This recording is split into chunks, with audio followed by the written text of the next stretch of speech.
Welcome, everyone. My name is Joshua Villalobos, founder of Synergy Athletic Solutions, and I'm honored to have the opportunity to discuss soccer and sports science with you. I come from a background rooted in youth to senior international level soccer and exercise science expertise. As a former player, turned coach, now researcher and applied practitioner, my experiences have afforded me the chance to extensively study soccer performance across a variety of levels. Currently, my focus is being directed towards three projects. The first one, aiding aspiring soccer players and teams in the Atlanta metro area to achieve their performance goals. Secondly, continuing to explore my research interests, which pertain to better understanding youth soccer training demands, talent identification, and development.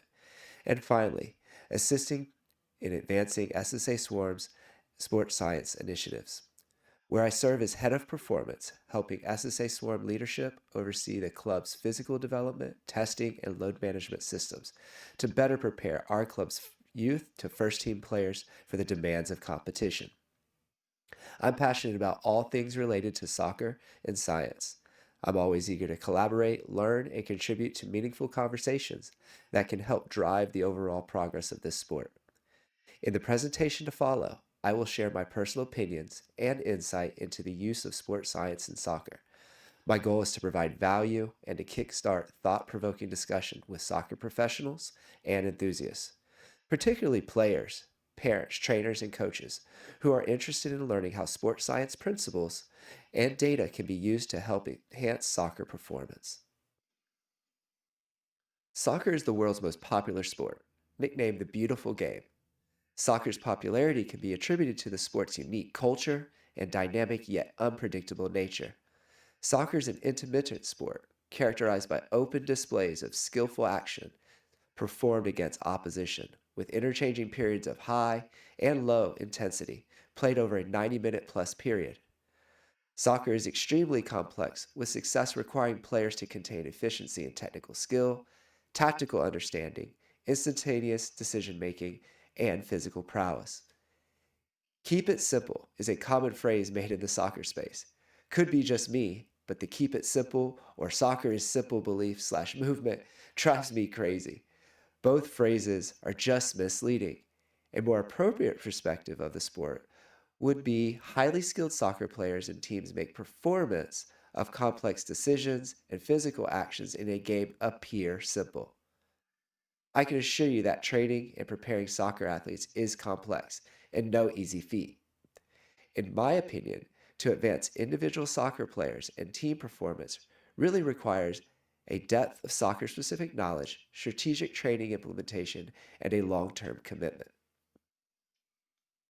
Why train? I believe the main purpose of training is to increase the likelihood players develop and maintain the capacity and readiness to meet the demands of soccer competition. Simply put, players train to better their performance. What is beneficial training comprised of? 1. Training is purposeful, targeting improvement in performance in a specific area. 2. Training is intentionally structured to create an environment for learning and growth. A hallmark of a quality soccer coach or trainer is being able to establish order for players through deliberate practice. Opposite of this is chaos and display, in which players participate in randomly ordered activities absent any appropriate soccer context. This is a common occurrence in youth soccer. Before we dive into what specific areas can and should be trained to improve soccer performance, I would like to acknowledge Martin Buscheit for his contribution to the field of sports science and soccer. Martin's research literature has armed me with inspiration. The graph presented here has been modified from its original form, which can be found in Martin's Hit Science textbook, a phenomenal read and one I would highly recommend. My assumption is the background context behind the original graphic likely pertained to professional level soccer.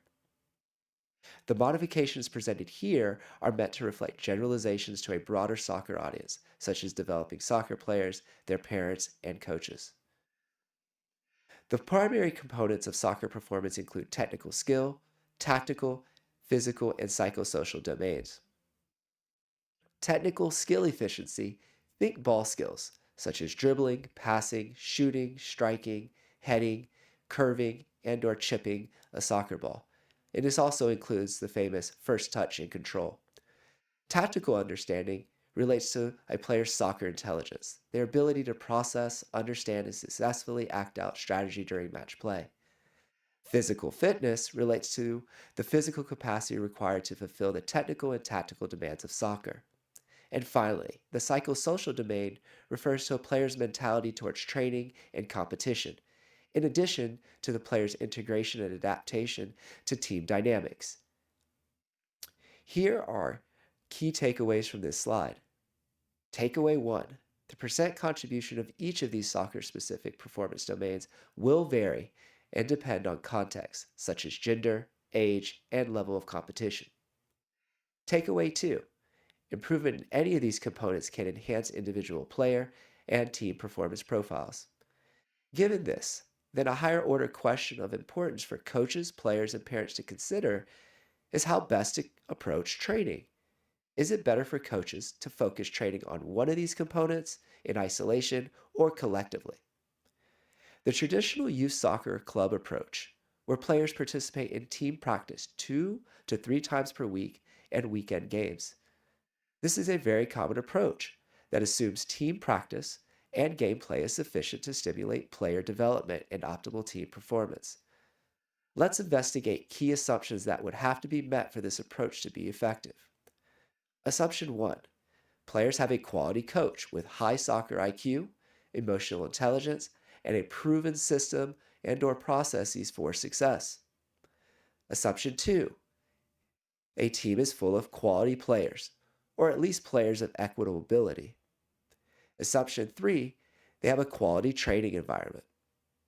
Based on firsthand experience, this approach to training in youth soccer rarely leads to successful development, is unrealistic, and tends to ask too much of coaches. Why? First, there's always a wide range of players' performance quality and profiles that exist amongst all teams. There's always variability in performance. 2. A team's training aims tend to change from game to game and week to week. Lack of resources. Not uncommon for one coach to be responsible for 10 to 20 plus players' training environment. There's also not enough qualified coaches. This is a problem across most clubs by which multiple teams exist per age group. At least on paper, clubs typically place their most qualified coaches with their most competitive teams. Second and third teams are usually designated to less experienced coaches. I digress, but either way, this point is clear. Furthermore, how coaches train players and their respective teams will largely be based on their previous soccer experience and interpretation of the game. This is important because coaches have preferred principles of play. Principles of play include how coaches prefer their team to attack, defend, and/or transition between these two phases. The best coaches I've worked with effectively communicate and consistently train these principles. A team's fundamental principles of play, or lack thereof, are often revealed when analyzing team's tactical approach and players' activity during match play. This coaching strategy highlights the crossover and importance of a key sports science principle into soccer, that is, training specificity. Training specificity states that training should be as specific as possible to the desired soccer performance outcome. Here's a simple practical example of training specificity. It is a common practice for club coaches to provide player evaluations. A player's evaluation could pinpoint that 1v1 attacking as an area for improvement. Often players and parents are left with this feedback absent an action plan. This is an instance by which developmental stagnation could occur. Is regular team practice going to address this player's needs? Does the coach even know how to improve players in this area and have the time to focus on it? Will the team coach structure and devote enough volume of training to improve this individual player? Or would a coach continue to prioritize possession-based activities that encourage one or two touch, of which of course would not be suitable? These are real questions for concern. In my opinion, 1v1 efficiency requires players to consistently work on individual creativity, situational recognition, and understanding, dribbling technique and execution in match-like scenarios. As you can see, soccer players' training and development is very much an art, as it is a science. In fact, I have found in my study of literature that modern trends in soccer outpace the scientific research and data needed to validate their efficacy of use of a particular training approach. Are all individual players' developmental needs served or addressed in team practice? Case in point, if one player needs to improve shooting technique and finishing, while another player needs to improve physically, and another teammate requires a better understanding of team defensive shape, which should the coach prioritize? Many coaches opt to prioritize team principles and will intentionally design the difficulty and intensity of sessions based on average skill level and ability within their team. The fact remains youth players are still developing. Youth players likely still need support in individual developmental plans. This is a problem in youth soccer. As stated previously, many soccer players and clubs have limited resources, coaches who are part-time and/or lack expertise. In this scenario, traditional team-based practice may not suffice, and external investment in a qualified trainer or film analysis team may be warranted to provide the add-on value necessary to enhance players' development. My advice: parents, identify, learn, and monitor what your son or daughter's strengths and areas for improvement are over time. Pick a club, individual trainer, or other training environment that helps address those needs. Club and team coaches should be open to collaboration. Share the developmental load and responsibility with other experts, especially if you do not have the resources. Trust me, there's room for us all in the soccer space. Wearable technology and data are becoming ever more present in sport, especially soccer. Examples of such technology include GPS, accelerometry, and heart rate. Without a background understanding of technology and a vast number of options available for selection, settling on the best use of technology in soccer can be a challenge for players, parents, and coaches to discern. Adding technology and data into a soccer program does not always lead to success. In fact, technology and data used inappropriately can, at minimum, waste time and resources, and at worst, lead to decrements in performance.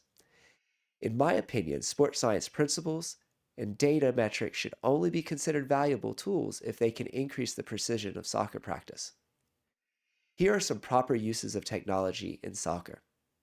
1. To assist injured players with return to play and competition. 2. To help gain a better understanding of players' acute response and chronic adaptation to soccer training and competition. 3. To help coaches design of training sessions into micro and micro cycles within a competitive season. And 4. To arm players and teams and coaches with objective feedback. Regardless, all of these require expert interpretation of data, systemic review, and an understanding of soccer context to be effective. It is important to remember not all things that can be measured are necessarily worth measuring. Here are guidelines for use of technology in soccer. 1. Aim to master the basics of soccer coaching, skill acquisition, and lifestyle. 2. Consult with a soccer professional well versed in performance technology to identify key performance indicators. Be sure that these key performance indicators are both valid and reliable. And 3. Put a system in place to check for progress. Now we will review a case study of a female college soccer player we had the opportunity to train. This will provide some insight into how testing, soccer training, and data collection can be incorporated to augment performance. We'll begin with the player's background and history. She was a senior midfielder who underwent ACL reconstruction in her right knee and was 9-month post-op before being cleared to return to training. Her goals included: 1. To fully fit and to participate in her team's preseason, to become a first team regular and starter, and to finish her collegiate career on a positive note. Other important considerations that she disclosed: that our training would have to be based around her internship at a local hospital, and that she preferred to train within a soccer team or small group, and that she preferred to train on the field over gym or performing traditional strength training. Highlighted in this slide was the course of action taken to help her achieve her goals. Together with the input from the athlete, we agreed training for technical and physical improvement through using soccer field based sessions was the best approach. The athlete participated in 6 to 8 hours a week of training, alternating biweekly between one team based session and two small group sessions, and one team based training, one small group, and one individual training. Our Synergy Athletic Solutions team together served as a soccer trainer, strength and conditioning, and sports science specialist. Measurements of the athlete's biometrics, aerobic, anaerobic, jumping characteristics were used to track changes in physical performance over time. In the slides to follow, I will share graphs highlighting changes in her physical performance after 8 weeks of training. The degree of change needed to significantly impact performance is a debatable topic, but not the purpose of this presentation. My personal experience in sport would suggest that changes as little as a half to 1% can be meaningful and be the difference between winning and losing matches. So, she ran on the treadmill until exhaustion, and we measured her maximal oxygen uptake. This measurement is known to be the single best indicator of aerobic power and capacity. As you can see, her aerobic capacity increased by roughly 14%. She also extended the duration of the test by 2 additional minutes and ended the test at a faster running velocity. Her velocity at VO2 max increased by roughly 5%. She increased her acceleration by 1%, from 4.5 meters to 4.6 meters per second. Her sprint speed also increased by 3%, from 5.7 meters per second to 5.9 meters per second. Her acceleration and deceleration capacity increased by 12%, made evident by the 2-second decrease in time taken to complete the agility protocol.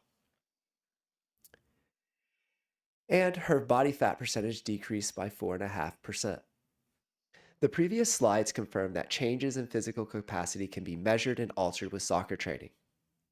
But what remains hidden from common view is players' underlying physiology, specifically changes to an athlete's unique physiology in response to training that can affect sport performance.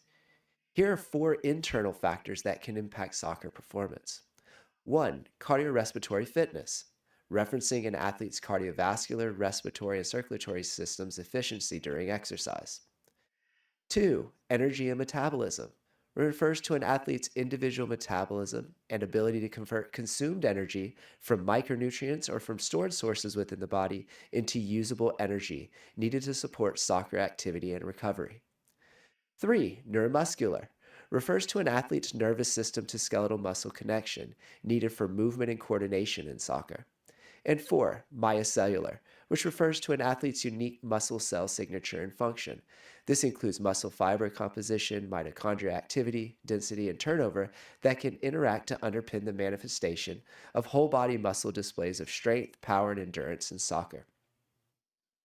It is important to recognize that these internal factors independently or collectively through interaction can positively and negatively alter soccer performance and development.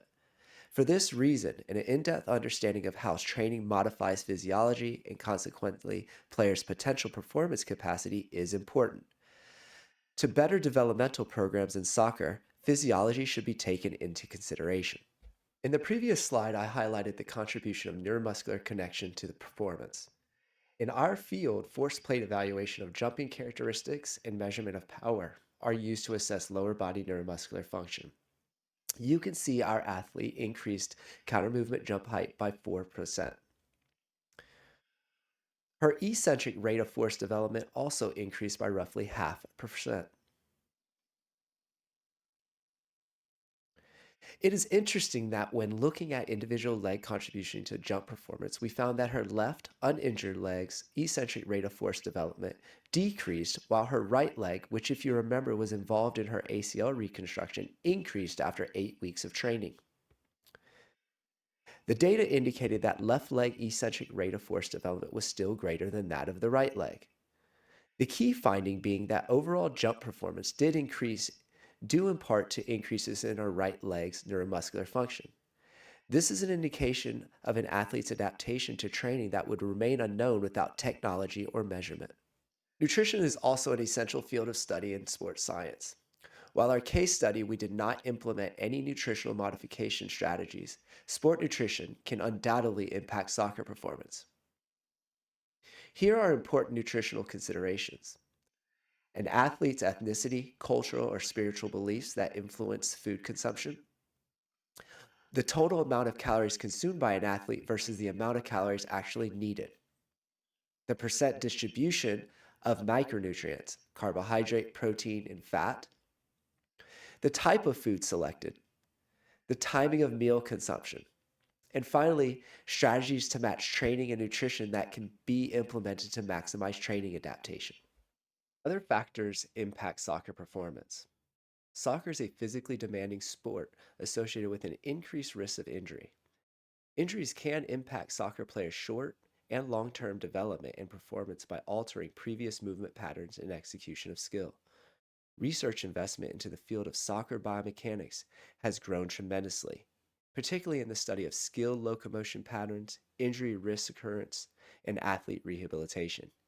Gaining a better understanding of the relationship between the demands of soccer training and the onset of injury will aid injury prevention strategies and enhance injured athletes' return to competition. Important lessons to be learned from this presentation are as follows. Team-based, individual, pickup soccer, strength and conditioning, etc. are all valuable in the enhancement of soccer performance. The type of training implemented can vary, but should be matched to individual players' teams and/or clubs' goals and stage in development. Sports science and data are tools to make soccer training more targeted and intentional. External and internal factors can impact soccer performance and development. And finally, a formula for future success and long-term player development would couple quality soccer and sports science expertise. Thanks so much for joining me today. I really appreciate you taking the time to be here and for your interest in Synergy Athletic Solutions. If you would like to stay connected or be a part of future conversations, Synergy would love to hear from you. You can always reach out to us directly or follow along for updates and new content. Be sure to follow Synergy Athletic Solutions on Instagram and YouTube, and to check out our website blog for more insights, tips, and resources like this. Thanks again for tuning in, and we look forward to connecting with you soon.